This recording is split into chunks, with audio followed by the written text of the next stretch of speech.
Breaking tonight, a burglary suspect shot and killed by Orlando police officers. Police say this all started when an undercover officer in an unmarked car spotted a stolen car. That led to a shooting that happened at the Summerfield Apartments complex on Kirkman Road in Orlando.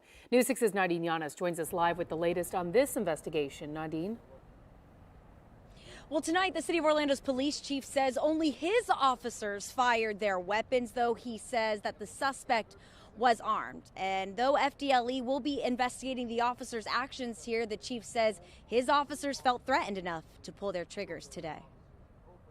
That's terrible. It's not a surprise.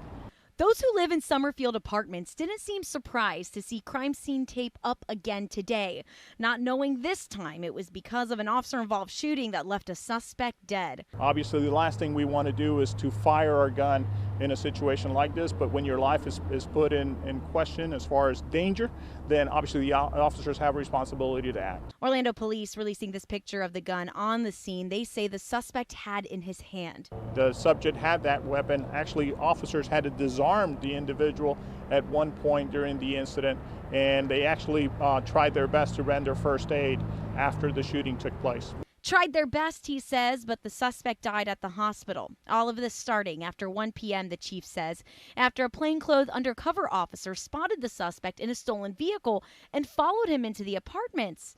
Orlando police believe the suspect was coming back to the scene of another crime from this morning. At around 9:43 this morning, there was a residential burglary in progress that we worked in that area where the car was parked, the stolen car.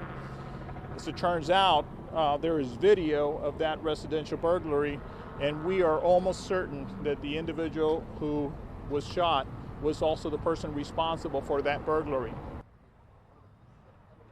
So as we speak, Orlando police is notifying the suspect's family that he has since passed, which is why his name has not been released. As for the 3 officers involved, they are on administrative leave per usual after a shooting like this. This is the 2nd officer-involved shooting in the city of Orlando just in the last month, and the 6th in Central Florida this year. Reporting from Orlando, I'm Nadine Yanis, getting results, News 6.